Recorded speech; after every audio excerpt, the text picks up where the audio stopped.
Ebola Chronoplus avec Bar Mohamed.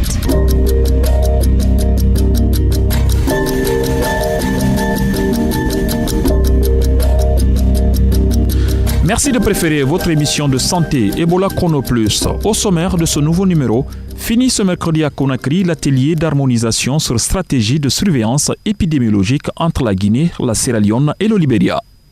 À Boké, 54 000 poules pondeuses décimées par la peste aviaire. Vous écouterez dans un instant le directeur préfectoral de l'élevage de Boké. L'invité du jour, Javier Rodriguez, il est spécialiste en nutrition au bureau de l'UNICEF à Conakry. Avec lui, nous parlerons de la malnutrition des enfants en Guinée.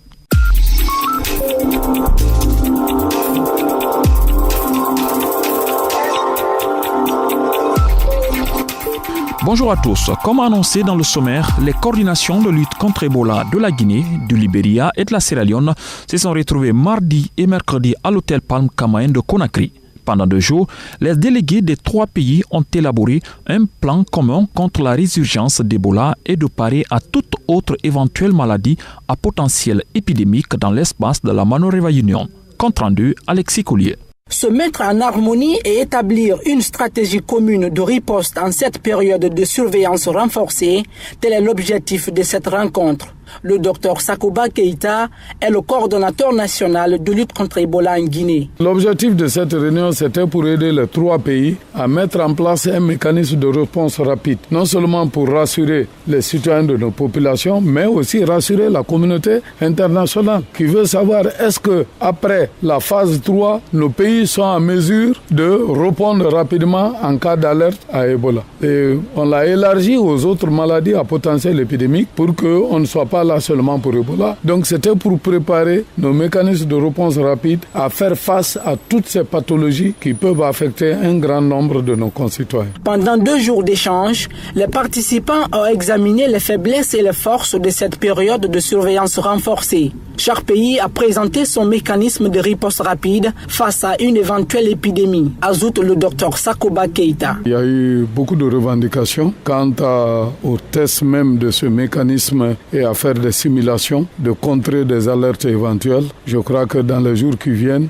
tous les pays vont essayer de prendre en compte, apporter les solutions correctrices et prendre en compte les différentes suggestions afin que nous soyons très prompts désormais de réagir en cas de survenue d'un nouveau cas et circonscrire la propagation du cas en vue de l'éteindre très rapidement. Cette rencontre initiée par l'OMS permettra à la Guinée, à la Sierra Leone et au Libéria, les 3 pays touchés récemment par Ebola, d'harmoniser leurs efforts face à un rebondissement éventuel du virus et circonscrire toutes les maladies à potentiel épidémique. Alexis Collier, Ebola Chronoplus, Conakry.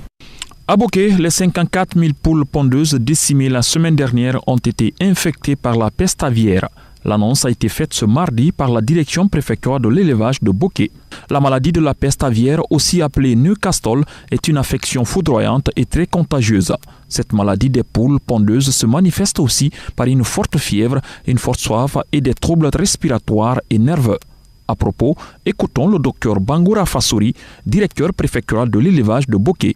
Il a été joint au téléphone par Mohamed Koma.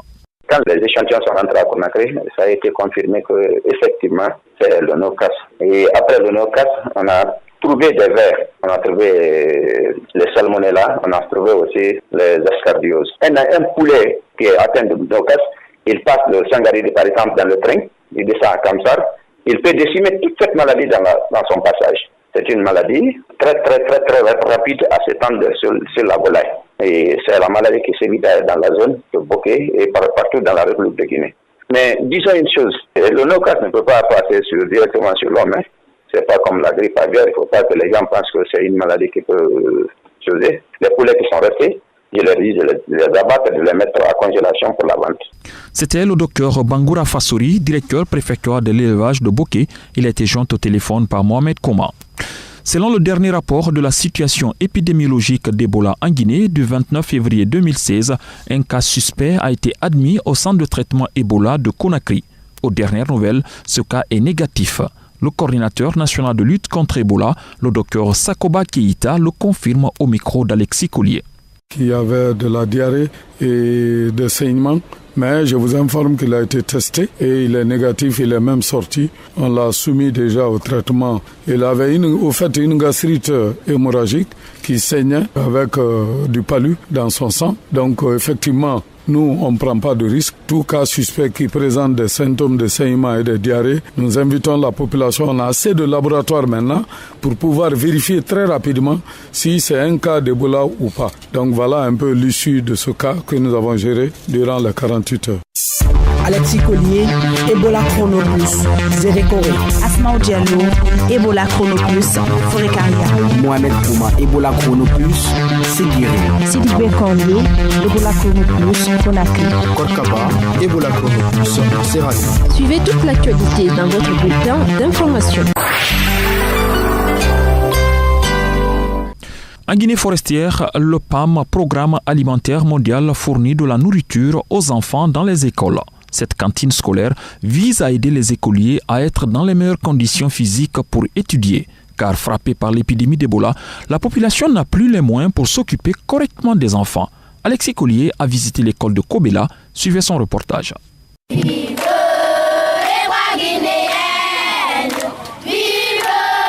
Il est 12h dans la cour de l'école primaire de Kobela en Zérécoré. C'est la récréation. Les enfants chantent et dansent. De l'autre côté, sous un hangar couvert de bâches, des femmes s'activent pour préparer le plat du jour offert par le PAM. Cette initiative vise à inciter les enfants à mieux fréquenter l'école. Agnès Emetea est fil moniteur au PAM. Le projet de cantine scolaire est une réponse aux objectifs du millénaire pour le développement qui est d'assurer l'éducation primaire pour tous. Et cette année, nous avons 531 écoles couvertes dans les 5 préfectures de la région forestière parce que nous considérons qu'un enfant qui a faim ne peut apprendre et avoir de bons résultats. C'est pourquoi le PAM, dans ses objectifs, il fait tout son mieux et choisir les jeunes vulnérables. Cette année, l'accent aussi s'est basé sur les jeunes qui ont été touchés par Ebola, dont les parents ont eu la rétention de ne pas peut-être scolariser les enfants ou par résignation de la communauté. Les repas scolaires assurent la sécurité alimentaire des enfants, car affectés durement par l'épidémie d'Ebola, les parents sont dépourvus de moyens pour nourrir leurs enfants. Dans la sous-préfecture de Kobela, une centaine d'élèves bénéficient de ce projet et s'en réjouissent. Le fait que j'ai vu PAM dans mon école, ça va me donner le courage d'étudier. Je suis content. PAM nous fait des biens en nous donnant le riz à manger, les haricots, l'huile d'arachide. Ça nous encourage, nous les filles, pour étudier. Les familles, elles aussi, apprécient cette initiative. Tongonyanga Collier est parent d'élèves dans la sous-préfecture de Kobela. Mes 2 enfants qui sont là, ça me jouit beaucoup. Les enfants même, ça les fait plaisir d'aller à l'école. Parce qu'ils ont tout à l'école. Vraiment, je remercie triplement PAM de nous alléger un peu la tâche que nous devrions faire à la maison. Pendant que Ebola était chez nous, cela nous avait appauvris. Donc, on commence à remonter petit à petit. La vie devient encore plus meilleure. Selon des informations recueillies sur place, plusieurs filles en âge de scolarisation ne fréquentent pas les écoles. Pour améliorer la situation, une ration spéciale leur est offerte pour les encourager. Samouka Kondé est assistant fil moniteur au PAM. Nous savons que dans nos différentes zones, nos sœurs, nos filles n'étudient pas. Une fois qu'elles progressent un peu les études, elles abandonnent les études. Le PAM a pensé à tout ça pour encourager nos pères, nos mères à faire scolariser nos jeunes sœurs et nos filles. On a mis une ration à part entière qu'on appelle ration fille. Chaque fille a une ration journalière en une fille. Chaque fille, quand se présente à l'école un jour, elle a droit à 82 grammes d'huile. Dans les prochaines distributions de l'huile fille, on va tenir compte de quelques critères. Le premier de ces critères, c'est quoi? C'est les filles qui seront admises dans les classes supérieures. Le deuxième critère, c'est le nombre de jours de présence que la fille a fait durant les 3 mois. Depuis le lancement de ce projet, le taux de fréquentation augmente comme en témoigne Gaston Lama, enseignant à l'école primaire de Kobela 2. Dans les classes, quand même, les élèves viennent massivement. Les jeunes filles viennent massivement. Ceux-là qui avaient faim aussi au village viennent aujourd'hui dans les écoles. En région forestière, plusieurs enfants ne sont pas scolarisés. Les familles démunies sont souvent obligées de choisir entre envoyer leurs enfants à l'école ou les accompagner au champ. Alexis Collier, Ebola Chrono Plus, Zérékoré. Merci Alexis. Tout à l'heure, dans notre rubrique L'invité du jour, nous aurons Javier Rodriguez. Il est spécialiste en nutrition au bureau de l'UNICEF à Conakry. Il nous parlera de la dernière enquête sur la malnutrition en Guinée. Pour toutes vos questions sur Ebola ou la santé, appelez-nous au 624 19 78 64. Pause musicale avec André Flamy. Il nous chante l'amélioration de la santé maternelle et infantile. Écoutez et on se retrouve juste après. En donnant la vie, je veux aussi rester en vie. Chaque heure qui passe, chaque minute qui passe, des femmes, des enfants meurent à l'accouchement. Chaque 2 minutes, une femme meurt à l'accouchement. Non, j'ai dit non. Aucune femme ne doit mourir. En donnant la vie, en donnant la vie. Molybus n'est pas bien pendant la grossesse. L'hypertension n'est pas bien pendant la grossesse. L'hépatite n'est pas bien pendant la grossesse. L'anémie, le VIH, SIDA ne sont pas bien pendant la grossesse.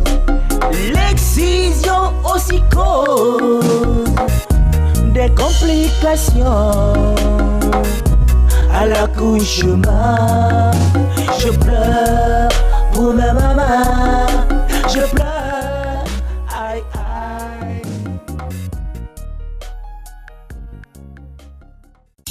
Ebola Chrono Plus, l'invité du jour. En Guinée, la malnutrition affecte un enfant sur 4. Pour en parler, j'ai rencontré Javier Rodriguez. Il est spécialiste en nutrition au bureau de l'UNICEF à Conakry.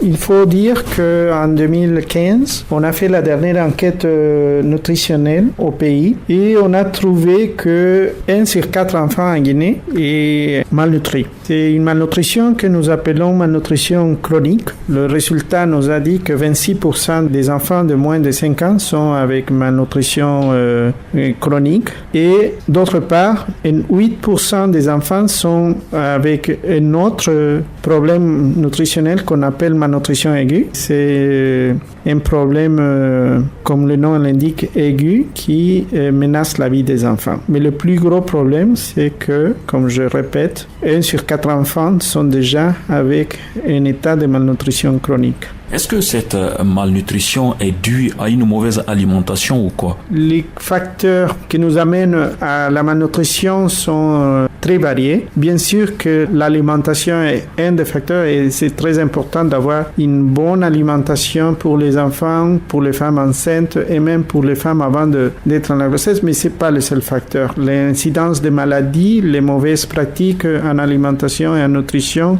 l'absence ou la pas fréquentation des centres de soins et les autres facteurs qui sont adjoints, par exemple la pauvreté, le manque des opportunités de travail, l'éducation de la mère, sont aussi des facteurs qui conditionnent l'état nutritionnel de la population. Est-ce qu'on peut corriger cette malnutrition au niveau des enfants? Malheureusement, les enfants qui sont affectés déjà de la malnutrition chronique, c'est très difficile de leur guérir. C'est un problème qui va rester avec eux pendant toute sa vie. Ce qu'on peut faire, c'est empêcher que d'autres enfants puissent tomber dans la malnutrition chronique. Est-ce que cela peut avoir une conséquence grave sur la vie future ou bien sur l'avenir de ces enfants? C'est déjà connu que les enfants qui ont la malnutrition chronique auront beaucoup plus de problèmes dans leur vie que les enfants qui ne sont pas affectés. Ils auront problème de toutes sortes. Par exemple, ces enfants, quand ils arriveront à l'école, ils auront plus de problèmes pour apprendre que les autres enfants qui ne sont pas affectés. Leur développement va être plus difficile, leur capacité de comprendre est réduite. Dans la vie adulte, ils auront moins d'opportunités que les enfants qui sont bien nutris. Ça veut dire que les revenus vont être plus faibles, qu'ils auront plus de tendance à avoir des conflits et que leur futur en termes économiques est plus en danger que les autres. En parlant de cette malnutrition, quelle est la zone de la Guinée la plus touchée aujourd'hui par la malnutrition? Pour la malnutrition chronique, la zone la plus touchée est la région forestière. Nous parlons de Sérékoré comme région la plus touchée, mais la préfecture de Kerouané à Kankan montre aussi des niveaux assez forts. C'est la préfecture qui a le niveau de malnutrition chronique le plus élevé du pays. Quels sont les types d'aliments qu'il faut utiliser pour faire éviter aux tout petits, aux enfants, la malnutrition? Le plus important, ce qui est cardinal, c'est l'allaitement maternel. Tout enfant doit être mis au sein maternel depuis sa naissance. Et après la naissance, la femme doit être mise au sein. Il doit recevoir cette première lait et être alimenté uniquement au sein maternel pendant 6 mois. Après les 6 mois, on va faire l'introduction graduelle des bons aliments adéquats à leur âge pour assurer une bonne alimentation, mais on doit continuer avec l'alimentation au sein maternel jusqu'à l'âge de 2 ans. C'était Javier Rodriguez, spécialiste en nutrition au bureau de l'UNICEF à Conakry. Ebola Chrono Plus, à vous la parole. À présent, place aux questions des auditeurs avec vous, Kadiatou Diallo. Bonjour Kadiatou. Bonjour Mohamed, merci de votre fidélité à la rubrique À vous la parole. La première question nous vient de Mamadou Ali Moubari de Koza. Il veut savoir quelles sont les conséquences de l'utilisation des produits contrefaits et des médicaments de la rue. Réponse avec notre consultant, le docteur Ben Youssouf Keita. Les médicaments contrefaits, les médicaments exposés à des températures indues, les médicaments dont la date de péremption est passée sont des poisons, ils ne sont plus des médicaments. Et c'est pour cette raison que ne doivent vendre les médicaments que les professionnels de la pharmacie. Il faut bannir complètement les médicaments de contrefaçon et les médicaments qu'on vend comme pharmacie par terre et dans les marchés. Quand vous le prenez, ce n'est pas sur le champ que vous vous rendez compte de son effet néfaste. À la longue, ils peuvent vous provoquer surtout des problèmes rénaux. Ils peuvent détruire votre rein, surtout. Ils peuvent vous poser des problèmes de foie. Parce que tout ce que vous mettez dans la bouche, même l'eau que vous mettez dans la bouche, tout passe par le foie. Nous avons une autre question posée cette fois-ci par Mandjou Touré, élève en classe de terminale des sciences sociales. J'ai une question qui me préoccupe là, sur la consommation abusive de l'alcool, quel est l'effet sur la santé de l'homme? Est-ce que l'alcool est bon pour la consommation? Si oui, pourquoi? Et sinon, quelles sont les solutions pour éviter l'alcool? Pour répondre à cette question, écoutons à nouveau le docteur Ben Youssouf. La conséquence de la consommation abusive de l'alcool, c'est que premièrement, sur place, vous perdez vos facultés et vos capacités intellectuelles. Pourquoi? Parce que ça vous omnibule et ça vous fait perdre votre capacité de raisonner. Quand vous consommez de l'alcool en grande quantité, votre équilibre, vous le perdez, votre raisonnement, vous le perdez et vous courez beaucoup plus de risques physiques pour votre intégrité. Maintenant, à la longue, quelqu'un qui consomme beaucoup d'alcool pendant plusieurs années court le risque d'avoir un cancer du foie. Et à cause de l'intense bombardement par les produits alcooliques du cerveau, il court le risque d'avoir des thrombotes vers la fin. Maintenant, si vous buvez beaucoup tous les jours ou longtemps, pendant des années, votre foie va finir par empathie, vous allez détruire vos cellules hépatiques et vous finirez par faire le cancer du foie qu'on appelle la cirrhose. Merci docteur pour toutes ces précisions. La rubrique À vous la parole est faite pour vous. Si vous avez des questions ou des inquiétudes sur la santé, n'hésitez pas à nous écrire au 624 19 78 64. Merci de votre attention. Merci Kadiatou pour toutes ces réponses. Ebola Chrono Plus, c'est terminé pour aujourd'hui. Vous pouvez réécouter cette émission sur YouTube, tapez Ebola Chrono, suivi de la date de l'émission. La rédaction en chef est assurée par Afio Amata, la technique Mamadou Kone, assisté de Cabinet Sano. Ici, derrière le micro, Ba Mohamed. Merci de votre attention et à bientôt pour un nouveau numéro d'Ebola Chrono Plus.